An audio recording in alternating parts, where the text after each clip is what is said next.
As humanity evolves and grows, so too does our range of abilities in which we can tell stories. From our ancestors huddled around the campfire telling terrifying experiences to scare impressionable young children away from the darkness, a place where powerful predators lay in wait, to cautionary tales of what happens when we stray from the right path. As time went on, our stories went from purely verbal to written in powerful novels, performed on the stage, heard on the radio waves, experienced on the big screen, and, eventually, into our homes where we surf the web and play our video games. That is the purpose of this new show, to showcase some of the darker stories within the gaming community, the mythos behind our favorite games, and the links to real-world horrors so many of them inhabit. My name is Chelsea Rebecca. I am the co-host of the Dead Meat Podcast, a horror aficionado and a lover of gaming. I'm fascinated by the how and why behind all horror media, and tonight I invite you to get comfy, stay alert, and prepare to embark on a journey into the dark side of gaming. On today's inaugural subject, I wanted to take us in an unusual direction. You've already seen the title, so you know what it is. Horror ARGs, short for alternate reality games. For those of you who are unfamiliar, this is a term used to promote interactivity with the audience. That can be passive activities such as looking for clues in content or deciphering mysteries to lead them to the next video, or active participation wherein the audience becomes a part of the show, though this one is more used in reality TV shows than anything else. These have become far more commonplace in 2022, and it could be argued they're one of the most popular genres on YouTube. The Backrooms by Kane Pixels is an example of how raw talent and passion can bring about some of the most insanely uncomfortable, yet polished content by someone who's not even old enough to vote yet. There's the Mandela Catalog, another teenage director helming a legitimately unsettling story of body snatchers, creatures in the corner, and an ugly history involving the angels from above. The Walton Files may be good enough to give Five Nights at Freddy's a run for its money in the horrifying animatronics department.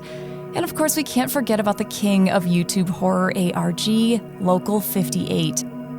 Chris Straub has not only helmed the golden age of creepypastas with Candle Cove back in 2009, but the horror auteur did it again on YouTube with his disturbing take on governmental messaging and subliminal messaging. With such a large amount of content, it's no wonder that the gaming world has gotten involved.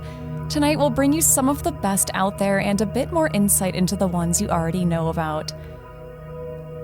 As someone who reviews horror films professionally, for some reason stuff on the internet really gets under my skin. I will fully confess right now, I've never sat and watched the Mandela Catalog. It scares me, and that's why we have a writer helping me with this show. I can't do it. For some reason, it's the gross kind of analog, low-budget feeling of these things that makes me feel like I'm not supposed to be watching them. It kind of makes me feel how something like the Blair Witch Project makes me feel, which I think is one of the most terrifying movies I've ever seen. There's something about this kind of stuff online that triggers the part of our brain that goes a little nuts at night. Our overactive imagination just gets stimulated by this stuff. Now, while I could talk about Polybius, the 1981 urban legend arcade set that allegedly caused addiction, seizures, and in some cases even death, it's not technically an ARG, and honestly, it's pretty well known at this point, so let's not go for the surface level content right off the bat. Instead, we'll start with one of the most unsettling examples I can find from 1995 entitled The Story of Kamakushiki Village. Now, yes, this is a satire, but that does not stop what is inside from being truly insidious. This was an MS-DOS game released by Happysoft, the infamous group behind Hong Kong 97, one of the absolute worst games of all time.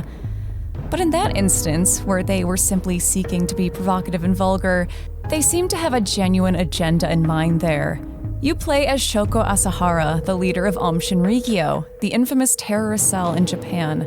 Your timeline starts on October 1st, 1989 and runs through to June 27th, 1994.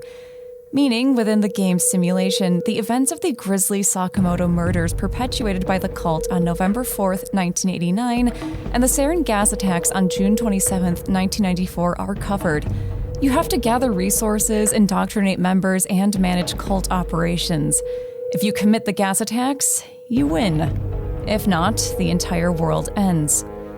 What a great start we're off to.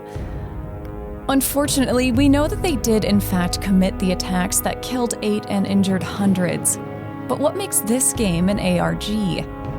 Well, this being the earliest and loosest of examples, it doesn't follow the usual golden rule, that of utilizing real-world concepts and clues to further the game's story. Rather, it's an inverse take on the rule. Happysoft, the developers behind the controversial game, wanted viewers to see Shinrikyo for what they believed they truly were. Violent, mindless, sycophantic cultists who cater to the every whim of a con artist and a psychopath, as opposed to the humiliating media coverage seen after the atrocities they'd ultimately commit, positing that there was very little focus on the actual intentions of the cult, with the media opting to oversaturate their atrocities to the point of desensitization. The game was, in its own sadistic way, designed to educate, mock, and shock its audience. The developers wanted people to question how the media perception can be a skewered lens, something that, while popularized in media in the mid-90s, did not have the wheels it does in today's age of skepticism. Of course, if we're going to play by fair rules, our technical earliest ARG is one that some of you may know, but most won't: the Wyoming incident. For those of you over the age of 30, you might remember hearing about, or maybe even watching, the Max Headroom hijacking. It's been talked about a lot on YouTube, so I won't take too much time, but it was a television hijacking on November 22nd, 1987.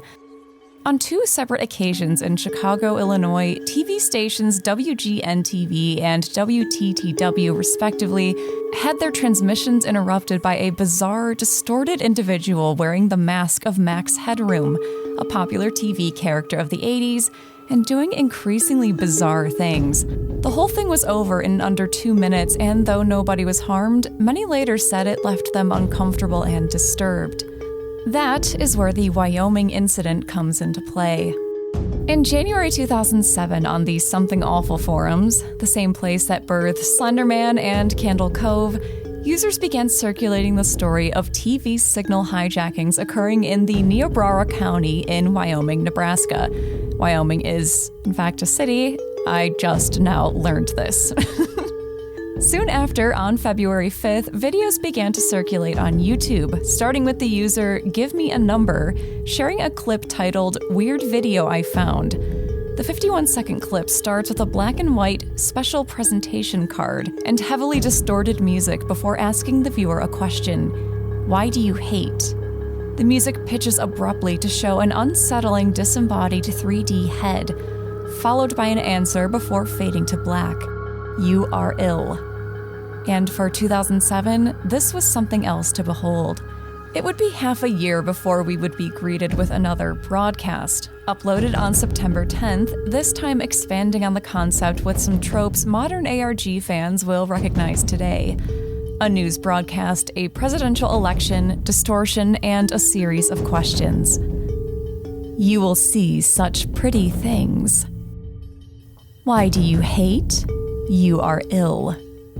What hides in your mind? We have already seen it. You can lose everything.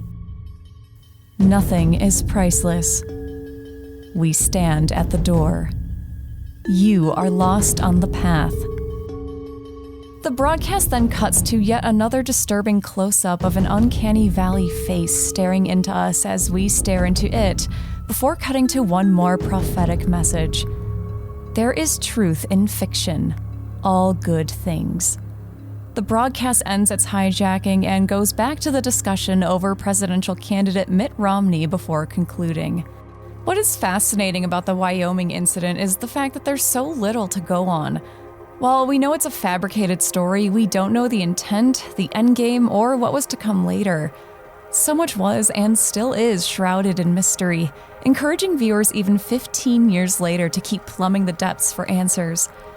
The original video has accumulated over 2 million views, many fans reporting both hallucinations and headaches following a viewing of it, and various YouTubers such as Nightmind have made attempts to sift through fact from fiction.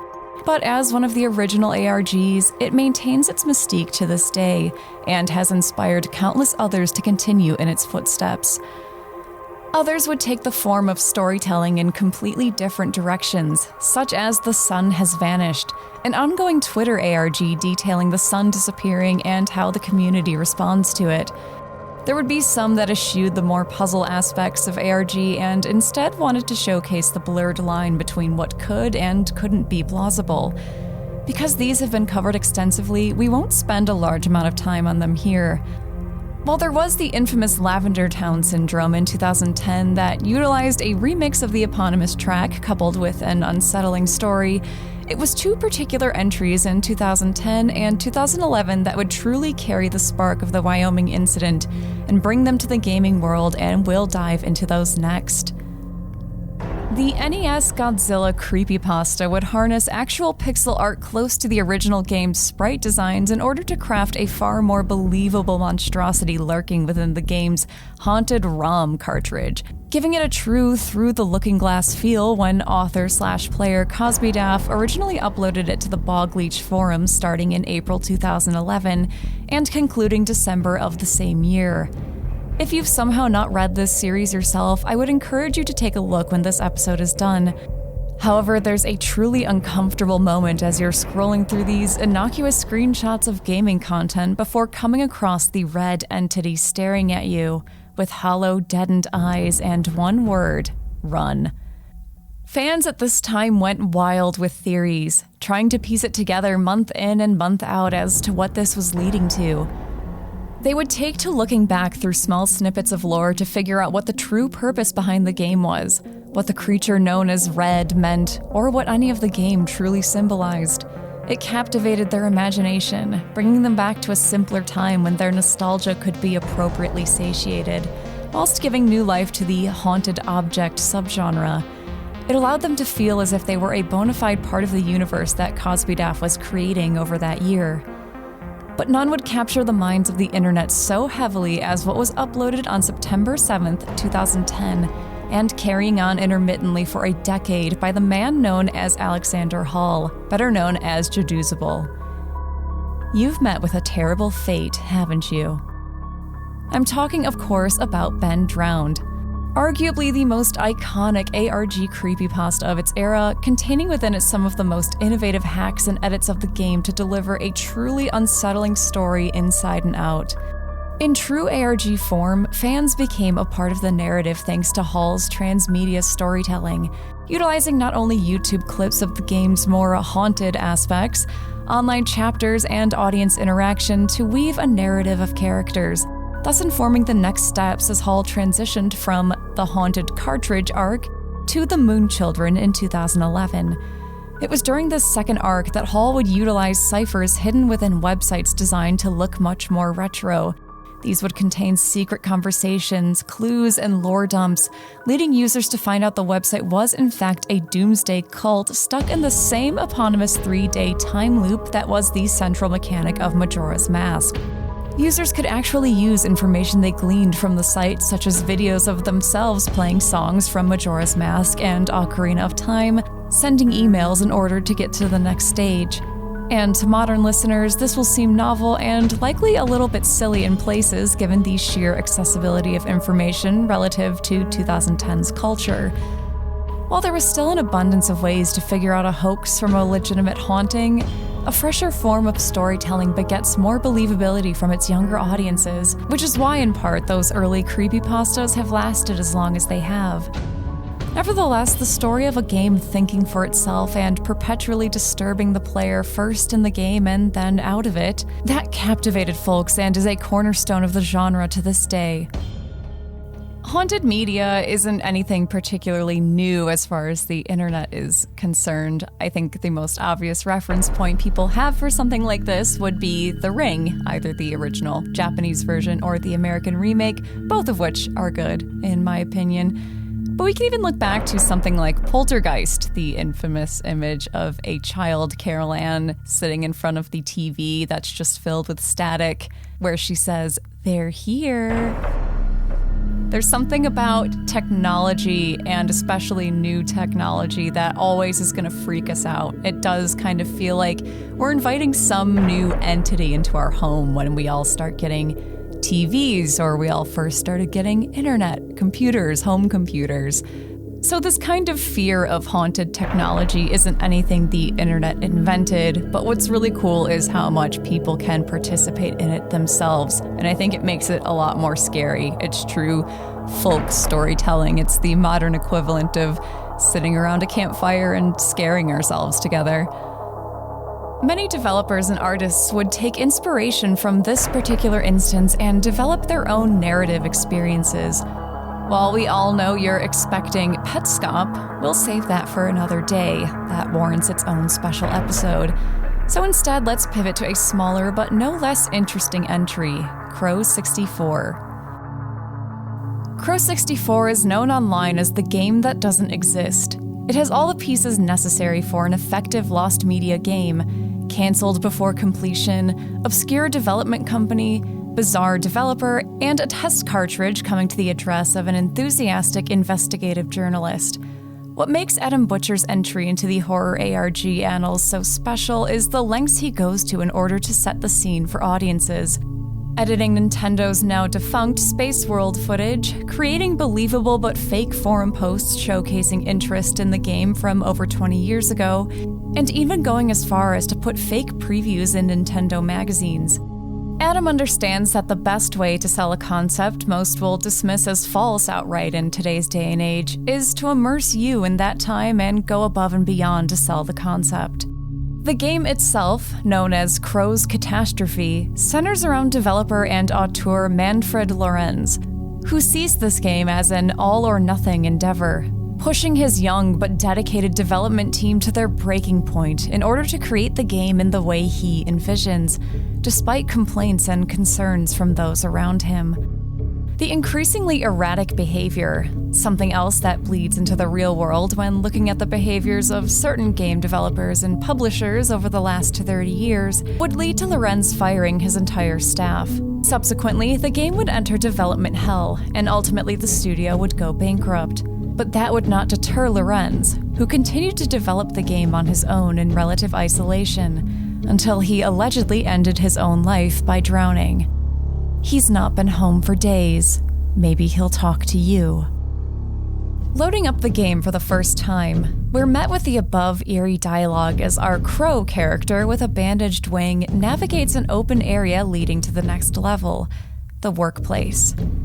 Going inside and seeing an older, bespectacled Crow, we discover the player can leap inside the computer and jump into a toy-like world, where the older Crow can be seen typing furiously away at a computer, surrounded by chess pieces and other information. So far, so weird. But it's when interacting with that Crow and the Crow language pops up that leads us to one of our first clues as to the true reality of the game and its intention. The older Crow's words, first confusing, were deciphered by fans to mean one chilling thing: I am in hell. This sets the tone for what would be a journey into personal anguish and suffering.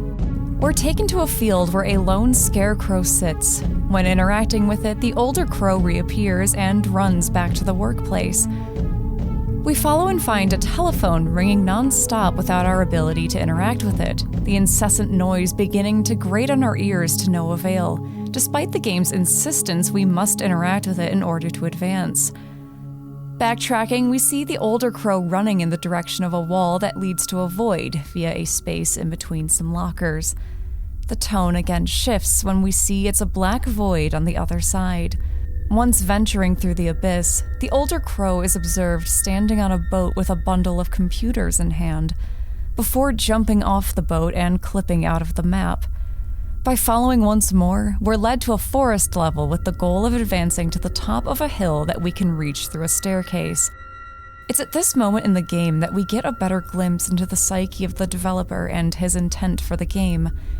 The older Crow is sitting in front of a grave, silently mourning someone with a single inscription across the headstone: Crow. You can't even speak to him. Doing so simply offers an empty dialogue box. signifying the gravity of the crow's grief in this moment. What is there to even say when mourning the loss of a loved one that holds any weight, any value? It's nice to have a jump scare pop out with some kind of eldritch being, but there is so much more to be said for the nature of an uncomfortable silence that refuses to be broken. A vacuous black hole of grief from which nothing can escape. Not even a seemingly whimsical adventure game on the N64. The game progresses, and eventually we're led to a glitched field containing various items, and a final cutscene depicting the older crow walking into a room, housing a younger, sicklier crow depicted with more realistic textures, struggling to breathe and hooked up to an electrocardiogram. The scene is ugly, uncompromising, and unsettling. The room begins to flood, and something unseen grabs the body before pulling it away as someone screams. Then it all ends. Like many ARGs of its time, the nature of the game is designed to be picked apart, scrutinized, and debated to uncover its true purpose. It did not take the community long to ascertain that the playable crow is meant to be a young girl named Thea, Manfred Lorenz's daughter. The theory goes that she visited her father's workplace in order to speak with him, only to suffer an unfortunate accident that left her in the situation we see near the end of the demo. The older crow, then, would be Manfred, devastated by the eventual loss of his daughter and the weight of his responsibility of being the root cause of her accident. Had he not been so busy with his game, not been so negligent in his duties as a father, perhaps Thea would still be with Manfred today. As a result of this unfathomable grief, we can infer Manfred would ultimately take his own life as a direct result, evident from witnessing the older crow jumping off the boat with stolen computers in hand, weighing him down in death just as they did in life. Every aspect of Adam Butcher's investigative YouTube film is crafted to separate the lines of fantasy and reality, in an increasingly cynical age that will have likely figured out the fictitious nature with a few short Google searches. But the beauty of the story in any horror tale is the suspension of disbelief, the ability to make someone, anyone, believe for just a moment that this could have real-life connections. Developers have indeed made games in honor of those they lost and still love, such as the absolutely heart-wrenching That Dragon, Cancer, an utterly devastating game made by programmer and father Ryan Green, showcasing the beauty of life in the midst of a terrifyingly accurate depiction of a 4-year battle with cancer in his young son, Joel. Of course, there are those games that seek to make light of existing tragedies, and use them to further their own narratives, such as Y2K, which takes the real-life mysterious disappearance of Elisa Lam, and shot-for-shot transposes her final recorded moments into the game, under the guise of an alternative character known as Sammy Pack, blaming paranormal forces for her disappearance. This brought up its fair share of controversy, using the mental health struggles of an unmedicated bipolar Elisa Lam having an episode, likely leading to her untimely death as a plot point for your indie game, no matter how much the dev team were moved by it, is incredibly unsettling. Things that scare us, like these ARGs or creepypastas or horror movies, are a really cathartic way to confront the things that scare us and confront things that have maybe traumatized us, things that have given us grief. A really common trope in horror, even before film, is the death of a child and how it's probably the worst thing that can happen to someone. It's impossible to reckon with because it just seems so unfair, and it is. And we use these stories to kind of explore the lengths we would go to bring back a loved one. Think of The Monkey's Paw, where ultimately the wish is to bring back a dead son. Or Pet Sematary, where two parents lose a very young child and defy all the laws of nature to bring him back with devastating consequences. We know in our hearts that there's no way to bring someone back after we lose them, and I think part of the reason we create these stories where we do manage to bring someone back, but it's horrifying, is kind of a way of reconciling with The fact that it is impossible, and maybe we just say to ourselves, it's good that it's impossible because otherwise, perhaps the result is something worse than death. ARGs have the innate ability to excite and interact with fans in a way most horror can't in this day and age. Games like Night Trap, while cheesy for their time, were still innovative for the manner in which they tried to impress the urgency of their situations. Black Mirror's Bandersnatch took it a step further and provided the viewer with the methods to see the story through in their own way, giving them the agency to their own chaos, a choose-your-own-adventure book transposed for millions of television watchers worldwide through the magic of online interactivity. Sometimes, what viewers want is the next-level experience, a way to step out from the screen at home and get involved in the madness unfolding and become a part of something in history. Which brings us to tonight's final entry, and one that likely many of you expected somewhere on this list, the most elaborate internet puzzle of the modern age, Cicada 3301.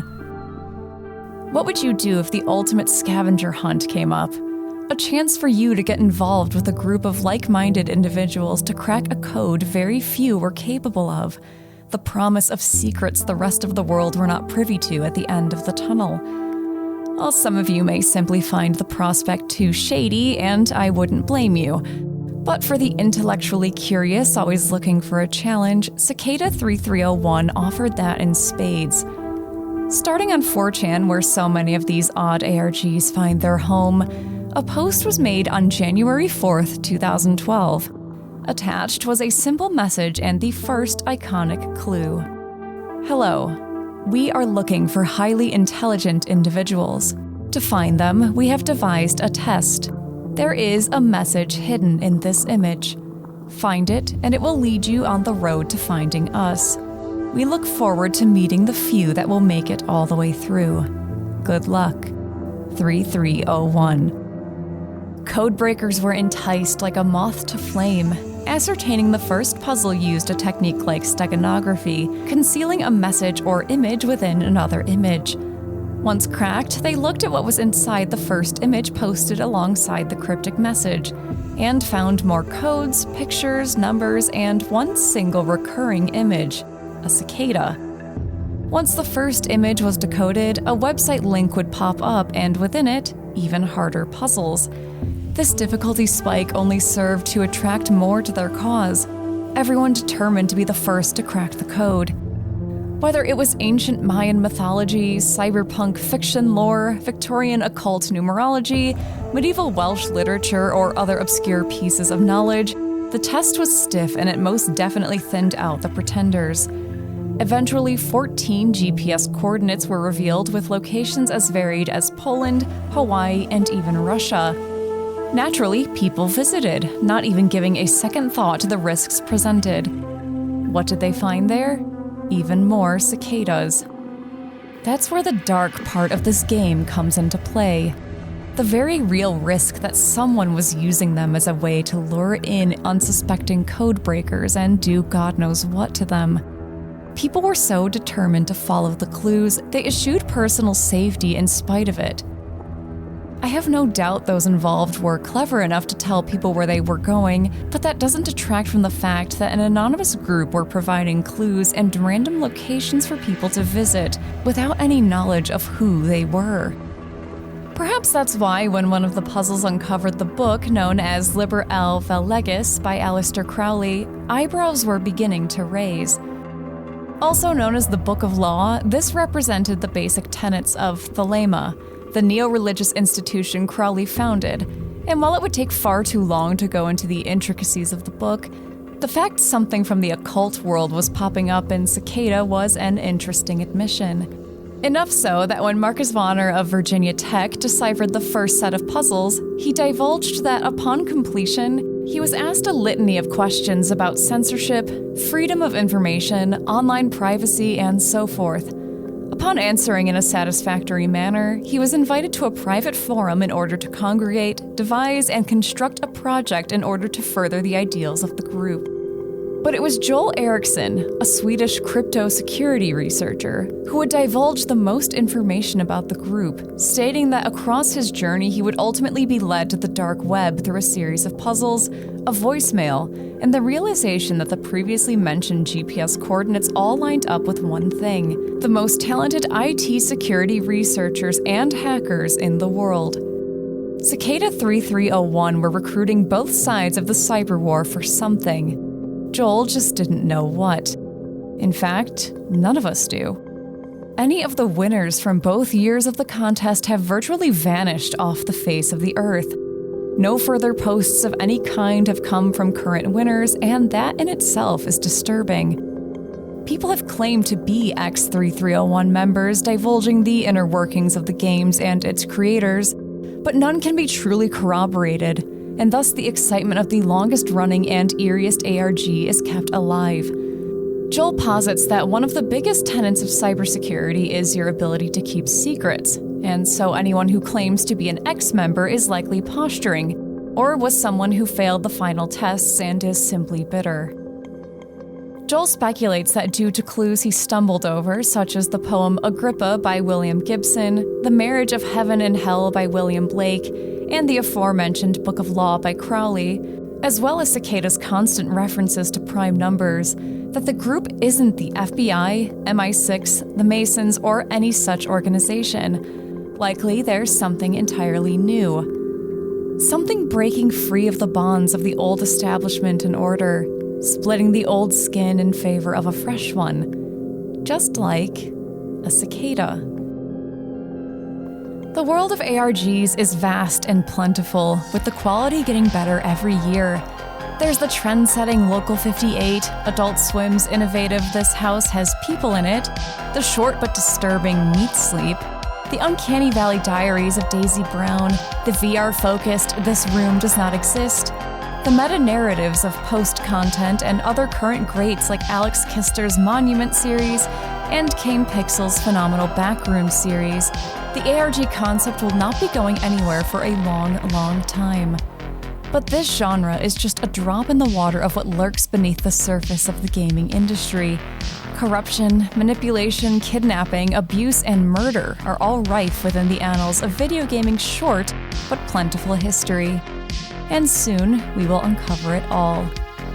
For now, pick up a game you love and settle in for something comforting, something frightening, or something containing a little bit of both. We'll be back with more unsettling stories under the surface. Until next time, friends, I have been Chelsea Rebecca, and this has been The Dark Side of Gaming.